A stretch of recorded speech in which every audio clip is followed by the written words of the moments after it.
Je tiens à souligner le versement de la subvention de la ville de Nantes à l'association France-Palestine Solidarité 44 pour l'exposition photographique « Liberté commence ici ».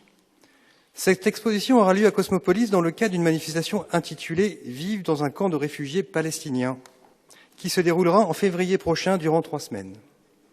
À travers cette exposition, la photographe montre la force de vie et de résistance de ces jeunes, de ce peuple.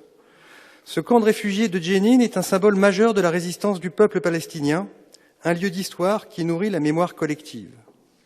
Et cette exposition fait écho aussi à une manifestation qui s'est tenue l'an dernier, un spectacle monté par 10 jeunes de la Bottière avec un accompagnement de l'accord de la maison de quartier, le théâtre Missidor et aussi de la FPS, qui ont pu jouer et donc reprendre les paroles des jeunes de Jenin, un spectacle fort qui s'est déjà diffusé auprès des CMEA, à la maison de quartier de la Bottière et à l'espace culturel Capellia. C'est aussi l'occasion de rappeler que 70 ans après la Nakba, catastrophe en arabe, c'est-à-dire la création de l'État d'Israël sur une partie de la Palestine historique en 1948, près de 8 millions de Palestiniens restent des réfugiés. Cette Nakba continue.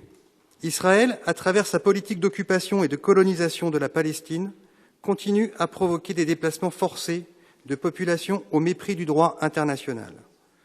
Et le droit au retour, garanti à tous les réfugiés par le droit international et plusieurs résolutions de l'ONU, est lui-même toujours refusé aux Palestiniens par Israël. Alors que de nombreux réfugiés palestiniens et leurs descendants ont l'espoir de revenir un jour sur la terre dont ils ont été chassés.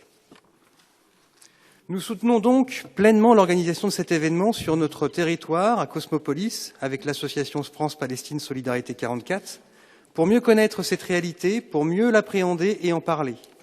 La question des réfugiés palestiniens est plus actuelle que jamais.